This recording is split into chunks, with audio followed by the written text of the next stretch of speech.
శారీరక జీవితం మనకు ప్రియంగా ఉంటుంది. మన సంతోషానికి కారణమైన దాని మీద మమకారం విడిచిపెట్టాలి.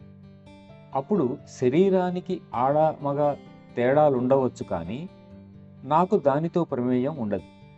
నేను స్త్రీని కాను, పురుషుడిని కాను.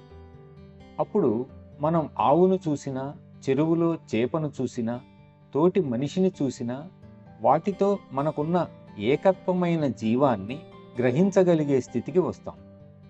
నేను మనిషిని, అవి బాతులు అన్న విషయం మరిచిపోవాలి. ఒక మహత్తరమైన ఏకత్వ అస్తిత్వం అది. అద్భుతంగా ఒక వస్తువును చిత్రీకరించాలంటే రంగుల హరివిలులోని అన్ని రంగులు కావాలి. అలాగే ప్రకృతికి ఇవన్నీ అవసరమే. దానిలో మనము ఒక భాగమే. అది కూడా ఒక ముఖ్యమైన భాగం మనం. జీవులన్నిటికీ భవిష్యత్తును సృష్టించడంలో మనకొక పాత్ర ఉంది.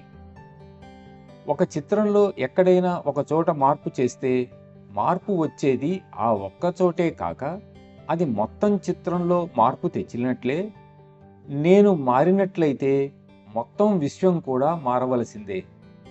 వేదాంతం చెప్పింది, మతాలు చెప్పినవి కూడా ఇదే. నిన్ను నీవు మార్చుకుంటే ప్రపంచమే మారుతుంది అని. మనం ప్రపంచాన్ని మార్చలేం. కాబట్టి ప్రపంచంలో మార్పు రావాలంటే నిన్ను నీవు మార్చుకోవాలి.